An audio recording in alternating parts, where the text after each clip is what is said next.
So on the one hand, regulators are quite concerned about a lot of digital assets, whether it's stable coins or it's cryptocurrencies.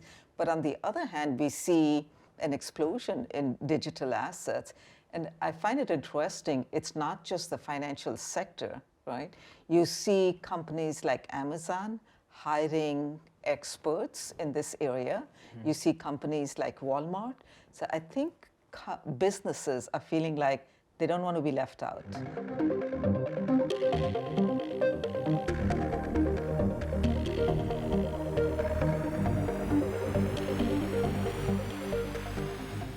There's an enormous amount of research being written about central bank digital currencies, but so much of it is dependent on what the regulatory framework will look like in the future.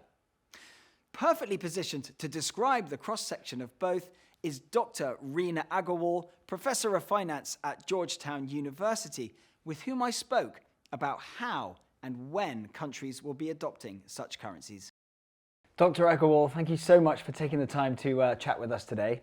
Now, we're going to be talking particularly about the world of digital assets, where we are today, how we see the next few years rolling out for the asset class. Sure, and I'm delighted to be here talking to you about digital assets. So my work is at the intersection of markets and policy. So I'm interested in how do markets impact what happens in the financial markets in terms of pricing and, for example, the role of institutional investors. And I'm also interested in how regulation makes a difference. And there's actually a lot going on that right now that is at that intersection. So I've studied issues like capital raising, corporate governance, and we're doing a lot more work in digital assets. And we're also doing a lot more work on the ESG front. Again, two very important areas from both a markets point of view and also policy point of view. So those are the kinds of issues that I focus on. Okay, so that's interesting. So before we move into digital assets then, going to more on your academic hat, how is the world of digital assets affecting corporate culture and the way that business is being done today? It's still new, right? We're still trying to figure out what's going on with digital assets. So it's very interesting. On the one hand, you have regulators trying to figure out what to regulate, how to regulate. And on the other hand, in some ways, this institutionalization of digital assets, right? It's become, we're talking about several $1 trillion now. So on the one hand, regulators are quite concerned about a lot of digital assets, whether it's stable coins or it's cryptocurrencies. But on the other hand, we see an explosion in digital assets. And I find it interesting, it's not just the financial sector, right? You see companies like Amazon hiring experts in this area. You see companies like Walmart.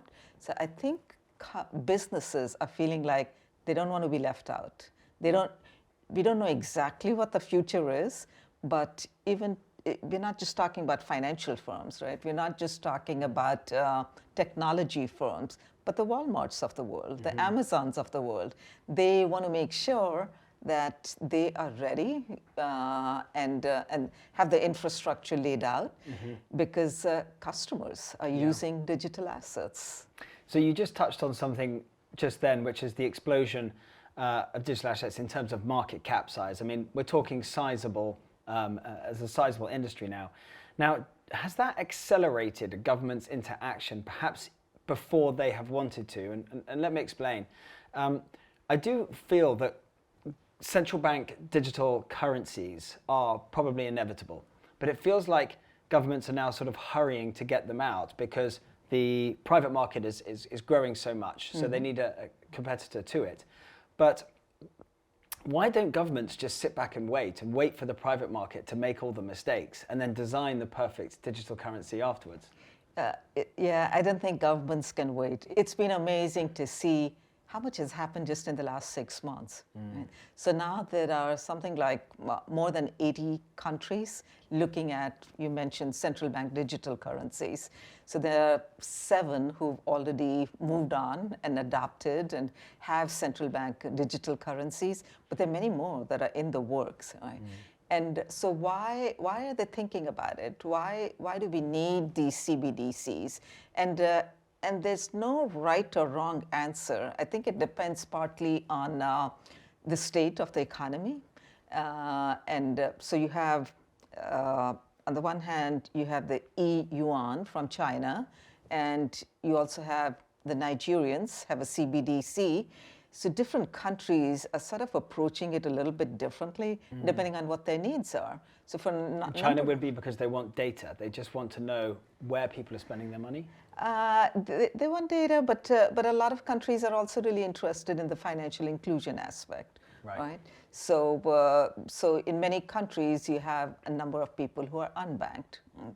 So that's one aspect. Another aspect is countries want more control over their monetary policies. So if you have all these private currencies that come into the market, and the cryptocurrencies, and you have stable coins, then you've seen what happened in China. They've been now cracking down. That the technology firms were getting into many financial related businesses, and the country felt like they've got to put the brakes on that and stop that. And probably the rest of the world has learned something from that. And so before it gets late, I don't think the countries can just wait and see, okay, let the private sector go ahead, because then it becomes very disruptive in a bad way, that then you try to stop the private sector from doing what they've come a long way. So it's much better to get involved earlier. But at the same time, the countries are trying to figure out, do we need it or do we not need it? Can we do financial inclusion some other way?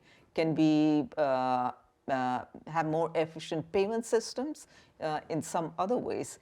And I think economies where things are working pretty well, and they're advanced economies, they're more hesitant about it, right? While emerging economies where there's probably more need for it with a more sense of urgency. But obviously, China has been at the forefront, and you have to think of this from a long-term perspective. It's not just about tomorrow or 5 years, but it really has to be about the next 20, 30, 50 years. And if you look down the road and 20 years from now, do you expect there to be a private market and a central bank digital currency market as well coexisting? So that if I look for the next 10, 20, 30 years, I think the central bank market will still be a very important market. It's not You going mean to cash will still be with us? No, a digital central bank currency instead of a private currency. So there might be some role for private currencies, but the central bank, which is backed by the central bank, it's the liability, that money is the liability of the central bank. That's still going to be really important. And it's a way for central banks to control their monetary policy, right? And when you have something like COVID, I think it really made it clear. So during COVID, you were trying to get money in the hands of people quickly. And if you had a digital currency, it would be much more efficient to do it, right? In emerging markets, you have a lot of problems with manipulation and leakage, and all of that could be avoided with the digital currency. So it's not surprising that there are almost 90 countries that are looking at what do we do in this space. And even though they might not introduce it immediately, I think they have to be ready. The infrastructure has to be set, the research has to be done, and they have to be ready so that they can start turning it on whenever it is the right time for the country. So we're talking specifically about the private market then. When you think about regulation and government oversight of that, is there anything you think regulators like the SEC or the CFTC could do to try and derail the momentum that these currencies have? Absolutely. I think regulators can do a lot, right? In some countries, cryptocurrencies they seem to be backed. quite accommodating now. I mean, they allowed the Bitcoin ETF. There just seems to be some rather accommodating noises coming from them, unless I've misunderstood. Yeah. I'd say it's still too early to tell, right? So we have a Bitcoin ETF, but there are a whole lot of other products that the markets would like to introduce. There's also been pushback by the regulators. And I completely get the viewpoint of the regulators, because this is an unregulated space and a lot of people can get hurt. And so if you think about cryptocurrencies that are trading on all kinds of exchanges that are not regulated, right? And I think they used to say that about the hedge fund world when I was there, that it was an unregulated industry where people could lose a lot, but yeah, still but the booming. hedge fund world is different. In the hedge fund world, you have accredited investors, Right, okay. And with cryptocurrencies, it could be small retail investors who are piling in. And I think one of the things COVID has done is people were sitting at home, right? And so they started Now they've got their investing. Robinhood account. Exactly. I asked my students on the first day of class, these are undergraduates, these are 18, 19-year-olds, and I said, so we met in person for the first time, and I asked them, so how many of you have heard of these popular platforms? And almost all the hands went up. 95%. Yeah. Right. And then I asked, so how many of you have actually traded on these platforms? And a whole lot of hands went up. So then I'm thinking, okay, is this a good thing? And I think it is a good thing, because I'm thinking, okay, so what does it mean 10 years down the road, 15 years down the road? These kids are going to be more financially literate than somebody who had never been exposed to the markets. You don't worry that there are students who are looking at this as a way to get rich quick and maybe not put the hard work into study? Yeah, that's a good point. But along the way, somewhere, the markets will turn south, right? And they will lose. You have to have both lessons. It can't just be about the markets going up. And so I'm always okay with when there is a market correction, and then you learn that the markets go up, but they also go down. You need that reminder every now and again. You absolutely do, and that will happen. And so they would have hopefully seen that it goes up and their investment goes up, and why they should save, and that's a good thing, and the effect of compounding and all of that. And then they'll see there's risk also, and how they should be thinking about the risk. But I think overall it's going to be a good thing that maybe the future generations are going to be a little more financially literate. So if I was to ask you, looking out 5 years to 2026, let's say, what the world of investment looks like then, how would you think the world of investment would look like? What would be the kind of issues that we would be debating then, whether it's different interest rates or digital assets just make up a very large portion of people's portfolio then? Yeah. So we've already started talking about, does the 60-40 rule work anymore? Right. 60% equity, 40% bonds, fixed income.